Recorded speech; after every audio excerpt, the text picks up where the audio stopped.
നിയമപരമല്ലാത്ത ലഹരി ഉപയോഗത്തിനെതിരാണെന്ന് നടൻ അജു വർഗീസ്. ഈ ഘട്ടത്തിൽ ഇടപെടേണ്ടത് അധികാരസ്ഥാനത്തിലുള്ളവരാണെന്നും ലഹരി ആരുപയോഗിച്ചാലും അത് തെറ്റാണ് എന്നും അജു വർഗീസ് പറഞ്ഞു. കഞ്ചാവ് കേസിൽ ഉൾപ്പെട്ട സംവിധായകരെ താരങ്ങൾ പിന്തുണച്ചതിനെക്കുറിച്ച് അറിയില്ലെന്നും അജു വർഗീസ് പ്രതികരിച്ചു. ഇതിനു മുന്നേ പല ഇങ്ങനത്തെ സർവീസസ് നാച്ചുറലി എറണാകുളത്തെ ജനതയ്ക്ക് ഉപകാരപ്പെടുന്ന ചെറുതും വലുതുമായ ഒരുപാട് കാര്യങ്ങൾ കണ്ടിട്ടുണ്ട്. ചെറുതൊക്കെ ഭാഗമാകാൻ പറ്റിയിട്ടുണ്ട്. ഇങ്ങനത്തെ ഒരു കാര്യം എന്ന് പറഞ്ഞു കഴിഞ്ഞാൽ നമുക്ക് പെട്ടെന്ന് അത് എവിഡൻ്റായിട്ട് കേൾവി ശക്തി ഉള്ളവർക്ക് ചിലപ്പോൾ അതിൻ്റെ ഇമ്പോർട്ടൻസ് മനസ്സിലാവില്ല. അപ്പം അത് ഇല്ലാത്തവർക്കായിരിക്കുമല്ലോ അതിൻ്റെ ഗുരുവില്ല. ഇത് വലിയൊരു സംഭവമാക്കി മാറ്റാതെ കൃത്യമായിട്ട് ചടങ്ങുകൾ നടക്കുക എന്നുള്ളതാണ് അവിടെ നടക്കുന്നത്.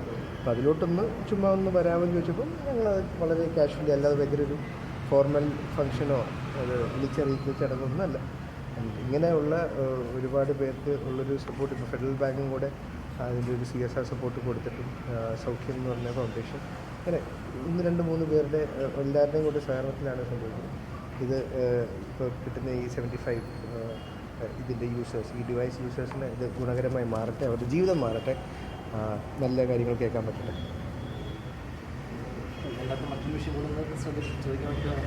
സിനിമയാണ് ഈ സമയത്ത് ഭയങ്കര അൺവാണ്ടഡ്. ഞാനിപ്പോൾ അമ്മയിലില്ല, FFKയിലോ പ്രൊഡ്യൂസേഴ്സോ ഒന്നുമില്ല, സിനിമയും ഇല്ല, ഇപ്പം അഭിനയിക്കുന്നില്ല.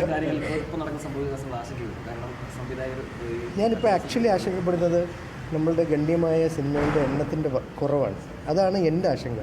കോവിഡ് അതിജീവിച്ച് നിന്ന് നമ്മൾ വന്ന് നിൽക്കുന്നൊരു സമയത്ത്, വളരെ കഷ്ടപ്പെട്ട് അതിജീവിച്ച് വന്ന് നിൽക്കുന്ന സമയത്ത് ഇതാണ് എൻ്റെ തൊഴിൽ. ഇതാണ് എൻ്റെ ആശങ്ക. സിനിമകളില്ലാത്തതാണ്. ബാക്കിയെല്ലാം സോഷ്യൽ റെസ്പോൺസിബിലിറ്റീസാണ്. ഇവിടുത്തെ പോലീസ്, നമ്മളെ ഭരിക്കുന്ന വ്യക്തികൾ ഇടപെടേണ്ടതാണ്. അജു വർഗീസ് ഡെഫിനറ്റ്ലി നമ്മളുടെ ന്യായമായ ലീഗൽ സിസ്റ്റത്തിൽ എതിരുള്ള എല്ലാത്തിനും ഞാനെതിരാണ്. ബിക്കോസ് അതിന് അതിൻ്റെതായ ഡീൽ ചെയ്യേണ്ട വ്യക്തികളുണ്ട്. അതാണ് ഉദ്ദേശം.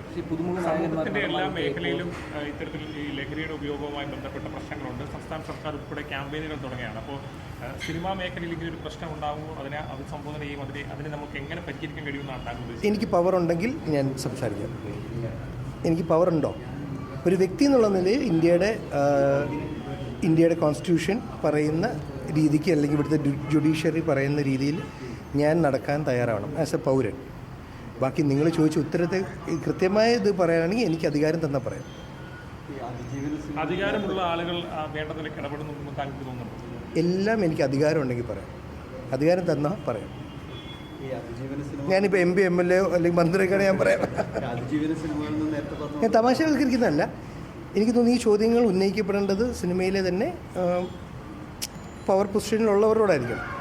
എലക്റ്റഡ് മെമ്പേഴ്സ് ഉണ്ടല്ലോ നമ്മളുടെ ഓരോ ബോഡീസിനും, ഓരോ ഡിപ്പാർട്ട്മെൻറ്റ്സ് ഉണ്ടല്ലോ. ഇപ്പോൾ അമ്മയാണെങ്കിലും FFK ആണെങ്കിലും ചേംബർ ആണെങ്കിലും ഒക്കെ.